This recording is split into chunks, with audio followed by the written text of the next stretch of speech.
know the different stages involved in full stack development. The skill set which are required for full stack development. You need to know UI UX. You need to know front end. You need to know business logic. You need to know how to create an API, and you need to know how to develop code in backend and databases. We'll look at one by one. What do I mean by UI UX? Any project given to you, any client will come. He'll come with a rough set of requirements. So what does a UI UX guy does is he creates a screen. Let's say home page or a number of pages. He'll create the number of pages according to his requirement, and will show you'll show it to them whether this is the requirement which they asked.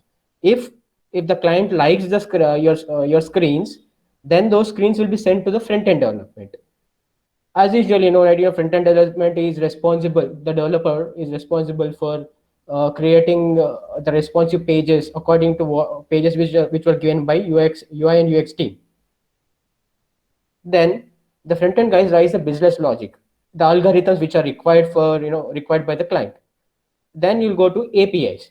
To understand better, we have web services like REST API. So why do we use REST API? The basic doubt we all get, right? Why do you require APIs? For example, you might have known Redbus or Abibus and all. So what does Abibus do? Abibus takes registration of tickets for various buses. But it's not just you'll not just book from Abibus. You have phone pay. You can book from Paytm, you can book from Abibus, you can book from Redbus. So there are different vendors for the same mainframe called RTC server. TSRTC server has the same bus, has the tickets in the different web portals. Now what API does, what does web services like REST API do? They communicate with the main server simultaneously with all the different portals. For example, if you book if you're traveling from Hyderabad to Bangalore, and if you book like third seat A, third seat window seat, so no other person should book in the simultaneously. So it what does it? It communicates with the main server at the same time with other portals. When you click on it, automatically the bus gets the whole seat of the in the bus, the seat gets what we say booked for you. So this token gets generated, and all others will be notified regarding it. Now when it comes to backend, when you give your data, register data and all, it has to take whatever you're giving, and it has to store in the database. Now let's specifically see what are the different sets of full stack.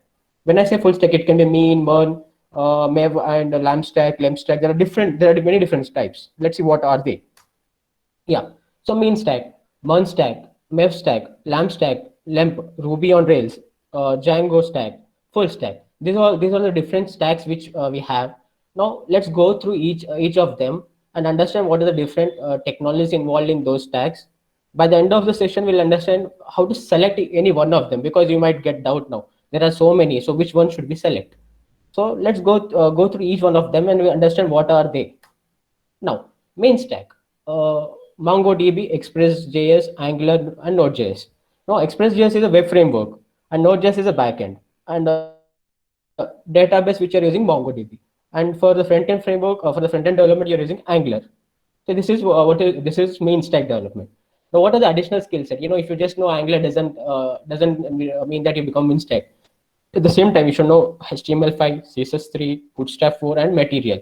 See, to create a responsive website, either you use Bootstrap or you use Angular Material. So Material is a framework, element which you can use in Angular, in React, wherever possible to create the responsiveness. Now, apart from it, I told you you also need UI UX skill set. For that, you use Adobe XD, Illustrator, or if anyone you're having Mac, you can use Sketch. And for web services, we are using REST APIs. Now let's go to MERN stack. See, the rest same, the whole skill set remains same. The only thing which changes is the front end part, which is React.js. Since React.js has come into the play, if anyone wants to get into MERN stack, they need to know JavaScript for sure. Without learning proper JavaScript, cannot jump into React.js. Now web stack.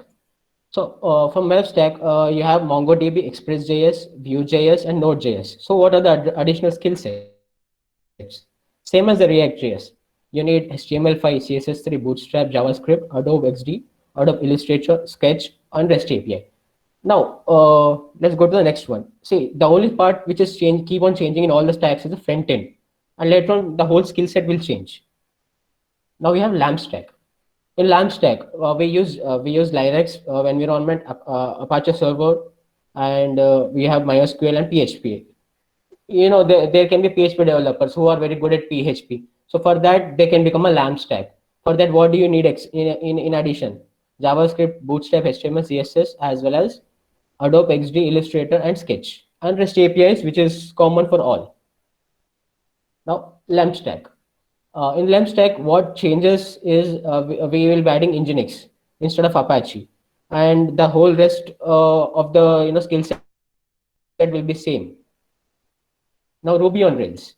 Now, only few of you might heard about Ruby on Rails. Ruby on Rails is a stack where you use Ruby dynamic programming with Ruby on Rails or Rails as a web framework, and use MySQL. Or in the backend you can add when you want to add NoSQL, which is like MongoDB. You can add MongoDB also to it.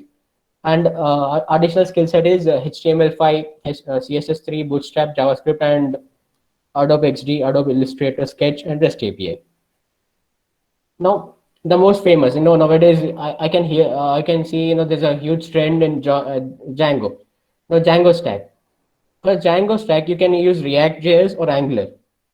Python programming is must because using which you can develop the whole project, and Django is a framework over there. You can attach it to MySQL or MongoDB. So additional skill sets which you require, are HTML5, CSS3, Bootstrap 4 or Material, Adobe XD, JavaScript, Illustrator, and Sketch, and REST API. The next is Java full stack. No, the most traditional one and the most important in terms of fintech. Many fintech guys are still using Java full stack. Fintech like Paytm, PhonePe or Google Pay, or CC Avenue, or you can say PayPal. So these are payment gateways and financial services companies which are providing some financial services. They use Spring Boot, Spring MSC, and for the front end part you can use React.js or Angular. It's up to your skill set which one you like. Additionally, however, if you are going to use React.js, you're going to need to know JavaScript, and the Adobe XD and Illustrator are must, and REST API. Next, now this is a big challenge for you guys. When we come to salary range, when we see 1.5 to 3.5 for a fresher, you all think that why is it less when compared to TCS or Cognizant or some other MNC providing a huge starting ranges of salary, like maybe 5, 6, or 7, 7L for per annum. See, here you're being introduced as a full stack developer. When you compare with those job roles with full stack developer, initially it will be less. Initially it will be less, but as you go a couple of years, let's say 2 years or 3 years down the line, you will overtake their pay scales, because the amount of work which you do, the amount of hike which you do when you jump from company to company, or when you be in the same company, is more when compared to all other job roles. Because a full stack developer guy develops the code from starting to the ending. He's a go-to guy for the whole company. He can handle any part of the whole project, whether in the any development part of the project. So here are the numbers. 1.5 L to 3.5. Average salary is around 6L for 2 years of experience. Maximum salary can go up to 25 to 30L, or even more if you are having around 4 to 6 years of experience. No, this is the salary across the different cities over the period of time. As you can see, from 0 to 2, it is around five to max. It has gone to 6 or 7, and as the time goes on, it can gradually increase, and it can even, because I've met couple of full stack developers who are earning around 40 to 50 with the experience of 4 lakhs per annum, with the experience of 4 years, and they're earning around 40 to 50 lakhs per annum. So there is no limits when you get into full stack, but the amount of work which you have to do will increase by 3 times or 4 times, because You have to get more efficient, more perfect into the front end and back end technology at the same time. Now, how do you select a full stack? The biggest question. How to select one particular full stack? So you guys might be thinking, I gave you no six or seven. What are we capable of? So when you say in that way, first thing you have to compare pros and cons. When I say React, Angular, or Vue.js, or PHP or JavaScript, so you have to compare what you are capable in that. What are the pros and cons? For example, right now, if the whole world is back using React.js as a front end developer more, but when you see in India, we use Angular 2 or 3, or 2 or 3 plus versions. Like the latest is somewhere around 10 or 9, which is used by many guys. So you have to compare where you are and what you can learn. What are the opportunities? You have to analyze how many opportunities you are having, and you should see which is the ease of code. Because when I say Angular, it is more difficult when compared to React, in terms of there's in terms of material which you have to study. In terms of context, Angular is vast, and React is a bit less when compared to Angular. So you have to see which is what is the ease of code, and how many opportunities are there for which front end technology, because based on that you can build the whole stack. And as the salary part is again a big major player over here, we can analyze much more articles, and find out what are the pros and cons.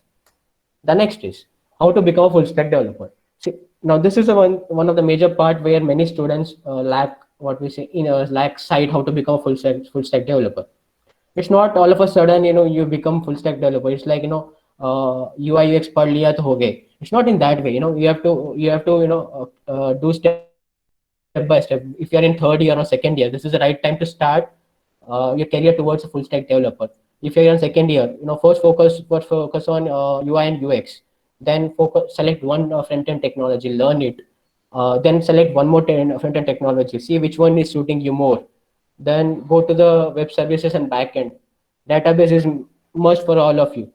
So this is a learning phase. When it comes to implementation phase, what I really find with many engineering students is, when we say internship, many students will say, how much stipend I'm getting, where I'm going. So that's not a point which you guys have to focus on.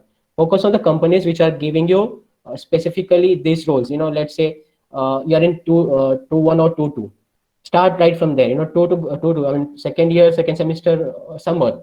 Go for any 6 months of front end technology internship. Work for a company part time. It's not when I ask students why aren't doing any internship, they'll say we are burdened with our engineering classes, and we're burdened with our assignments. But that's a part of your life. That doesn't make you a software engineer over a day. Your experience, you have to be experienced, you have to have an experience first. So you have to get into internship. Internship should not be like 1 month or 2 months. It should be a long stretch, 1 year and 2 years. That's when you can fall into the range of 6 to 7 lakhs as a fresher. If you're working as intern for 2 years, or 1.5 year and all. So select first. The step is become a front end developer.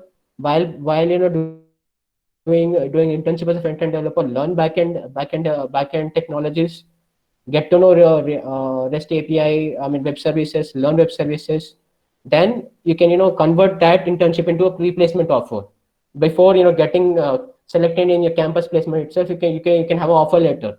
So it's a challenge which every engineering student has to take, that before a college gives you campus placement opportunity, you should get placed in one or the other company, like the companies which are purely into product sector, not into services sector. We should know the difference between services and the product. When I say product sector, it's not that the company is building their own product. Company has clients for which it builds project, and it deploys. That's something product sector. It's not like company is building its own product and it's selling to all. I mean the services like e-commerce and all. Those are service sectors. Then you can convert this placement into an employment after 2 years, 2 years and so. So this is how you have to focus on how to become a full stack developer. Step one, step two, and step three. First, learn front end technology. Second, learn a back end technology.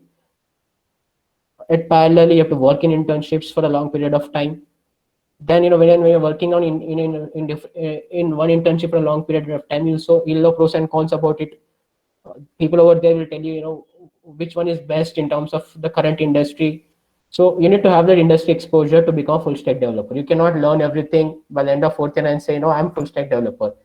To become a full stack developer, you need to have a lot of experience.